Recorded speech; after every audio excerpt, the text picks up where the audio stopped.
tumbangnya Gus Fuad, meminta maaf dan menyebut Idrus bin Salim Al-Jufri dengan sebutan Sayyid, gelar untuk keturunan Nabi yang asli, adalah simbol bahwa hegemoni keturunan pendatang klan Baklawi masih terlalu kuat untuk dilawan oleh kaum pribumi.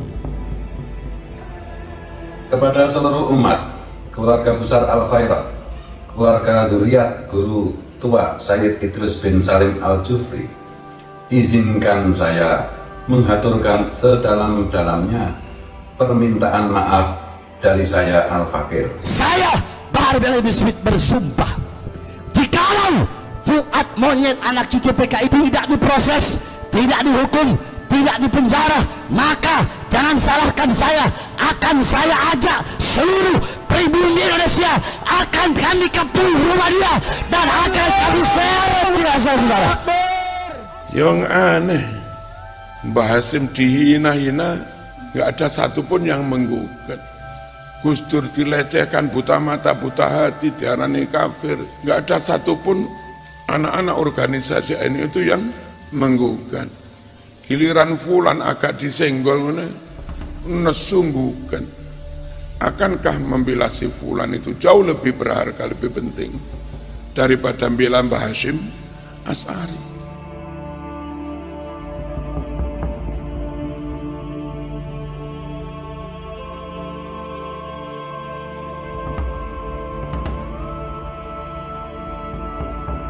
Kasus dihinanya Baklawi Idrus bin Salim Al-Jufri oleh Gus Fuad karena diusulkan menjadi pahlawan oleh golongan Sukibin beberapa waktu yang lalu, ternyata berujung dengan tumbangnya perjuangan Gus Fuad melawan hegemoni klan Baklawi terhadap kaum pribumi yang sudah ia perjuangkan dengan begitu luar biasa selama 3 tahun belakangan ini.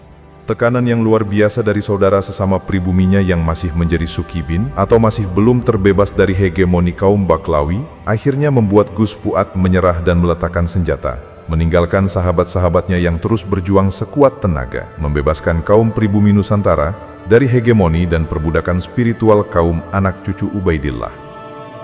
Tidak salah meminta maaf atas kesalahan yang diperbuatnya, malah itu bisa dikatakan sebagai tindakan yang gentle dan kesatria. Tapi jika menyadari kesalahannya, dan dengan itu pula menjadikan ia percaya bahwa orang dihinanya adalah keturunan Rasulullah, itu menjadi sikap yang anehnya luar biasa. Sebab semua data dan fakta yang selama ini dilihatnya, jelas menunjukkan bahwa mustahil orang yang dihinanya tersebut adalah zuriat baginda Rasulullah. Ibaratnya, ketika seumpama Wakil Presiden Gibran mengaku sebagai anak dari Presiden Prabowo, ketika semua data dan fakta menunjukkan bahwa Prabowo bukanlah orang tuanya, namun Gibran tetap ngotot ingin diakui oleh orang lain bahwa Prabowo adalah bapaknya, tentu akan menimbulkan kekesalan luar biasa dalam diri kita, yang akhirnya membuat kita tidak tahan dan kemudian menghinanya dengan hinaan yang sebenarnya tidak pantas diucapkan oleh kita. Lalu ketika suatu saat kita menyadari kesalahan kita, apa lantas penyesalan kita tersebut secara otomatis menjadikan Gibran adalah benar putra dari Prabowo seperti yang kemarin diklaimnya? Tentu saja itu adalah dua konteks yang berbeda antara hinaan kita kepada Gibran dengan klaim dari Gibran bahwa Prabowo adalah ayahnya. Inilah keanehan luar biasa dari Gus Fuad, yang karena menyadari kesalahannya sudah menghina salah seorang anak cucu Ubaidillah. Lantas dengan itu pula membuat dia dengan serta-merta percaya bahwa orang yang dihinanya adalah keturunan baginda Rasulullah. Terlepas dari keanehan tersebut, kita kembali ke pembahasan awal kita. Bagaimana hegemoni kaum Habib yang ternyata masih sangat besar mencengkeram kaum pribumi Nusantara, yang akhirnya berhasil menumbangkan perjuangan Gus Fuad membebaskan saudara sesama pribuminya dari hegemoni perbudakan spiritual golongan mereka. Kita bisa melihat bagaimana hegemoni klan Baklawi terhadap kaum pribumi Nusantara masih mencengkeram dengan sangat kuat, sehingga ketika salah seorang dari Baklawi yang mereka anggap tokoh mulia ada yang menghina, mereka pun sangat militan ketika membelanya. Dan itu tidak pernah terlihat ketika yang dihina adalah ulama dari kalangan pribumi kita. Jika dibandingkan antara hinaan Gus Fuad kepada Idrus bin Salim Al-Jufri yang dikatakan monyet, lebih menyakitkan mana dengan hinaan Baklawi Ja'far Al-Atos yang menyebut babi kepada Kiai Haji Ma'ruf Amin, yang pada saat itu beliau adalah Rais Am pengurus besar Nahdlatul Ulama. Berarti ustadz-ustadz bayaran apa? Apa? Apa? Katanya Ma'ruf Amin babi bukan? Babi bukan? Babi bukan? Babi kelar. Daripada hinaan Gus Fuad kepada Idrus bin Salim Al-Jufri, lebih menyakitkan mana dengan hinaan Baklawi Rizik kepada Gus Bur yang ia katakan buta mata buta hati.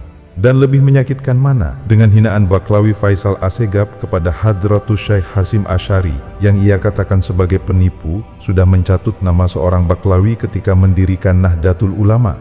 Bahkan ia berkata, resolusi jihad yang dikeluarkan oleh Mbah Hashim itu tidak pernah ada dan itu semua hanyalah bentuk penipuan sejarah. Hasim Asy'ari itu hanya mencatut ya saya bilang ya, dalam dokumen paling penting Mukadimah Kasasi, Ganun Kasasi NU, itu mencatut tokoh terbesar pada saat itu yang namanya Said Abdullah Hasan Assegaf. Dia juga memanfaatkan kebesaran tokoh Arab, ingat, Hasan Jipo sebagai presiden pertama pembentukan PBNU. Organisasi, kalau saya mau buka sejarah ini paling banyak partisipasi kalangan-kalangan Muslim Tionghoa, Muslim Arab, Muslim di luar Jawa. PBNU tidak dibentuk oleh Hasim Asy'ari yang nol besar, yang hanya keluarganya saja mengklaim seolah-olah menjadi tokoh utama. Ada yang mengatakan bahwa Hasim Asy'ari ini adalah seorang wartawan. Ini satu penipuan yang sangat luar biasa. Hasim Asy'ari itu manusia biasa. Dia ketua Ormas Nahdlatul Ulama, itu saja. Apakah dia menulis kitab? Tidak ada. Dia menulis jurnal-jurnal yang di zaman itu banyak bertebaran di mana-mana. Itu bukan prestasi. Klaim-klaim yang sangat berlebihan. Karena saya punya catatan. Ini jelas saya melihat pada periode bulan Oktober hingga bulan November 1945. Tidak ada dokumen resolusi yang namanya dibuat oleh Hasim Asy'ari.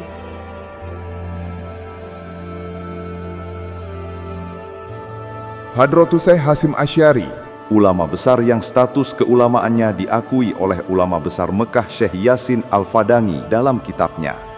Atas jasanya, makam Nabi Muhammad tidak jadi dihancurkan oleh Ibnu Saud, raja pertama kerajaan Saudi Arabia, dihina sehina-hinanya oleh Baklawi Faisal Assegaf. Namun tidak terlihat reaksi yang masif dari kaum pribumi Nusantara. Tidak seperti ketika seorang imigran, Idrus bin Salim Al-Jufri, yang dihina. Jika membesar-besarkan Al-Khairat, yang katanya melahirkan lembaga pendidikan yang tersebar di mana-mana, itu pun tidak akan mampu menandingi lembaga pendidikan milik NU yang didirikan Mbah Hashim yang jumlahnya mencapai ribuan dan tersebar di seluruh Nusantara. Lalu, mengapa ketika beliau direndahkan dan dihina seorang Baklawi Yaman, kaum pribumi khususnya warga NU cuma diam dan hanya sedikit saja respon yang ditunjukkan? Tidak seperti ketika Baklawi Yaman, Idrus bin Salim Al-Jufri dihina, respon yang ditunjukkan seolah-olah dia adalah seorang nabi yang sangat mulia, sehingga wajib dibela jika ada orang yang menghinanya. Jawabannya sekali lagi jelas, karena Mbah Hashim dan para kiai tidak melakukan seperti apa yang dilakukan oleh golongan Baklawi Yaman, yaitu mendoktrinkan kepada semua pengikutnya bahwa mereka adalah keturunan Rasulullah yang wajib dihormati dan dimuliakan jika ingin masuk surganya Allah Ta'ala.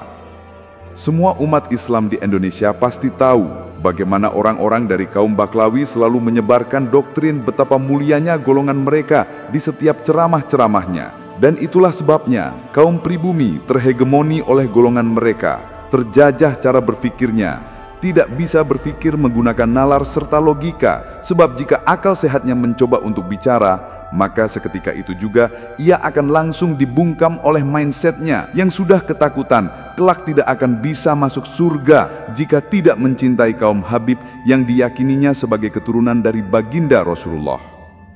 Perjuangan untuk membebaskan kaum pribumi dari hegemoni klan Bani Ubaidillah adalah perjuangan yang luar biasa berat dan menguras tenaga. Sebab dari kasus Gus Fuad, kita menjadi sadar bahwa hegemoni klan Bani Ubaidillah terhadap saudara kita kaum pribumi masih sangat besar dan mencengkeram dengan begitu kuatnya, sampai-sampai membuat seorang Gus Fuad akhirnya tumbang dan meletakkan senjata, meninggalkan sahabat-sahabatnya yang sedang berjuang membebaskan kaum pribumi Nusantara dari cengkeraman hegemoni klan Bani Ubaidillah, kaum keturunan palsu baginda Rasulillah.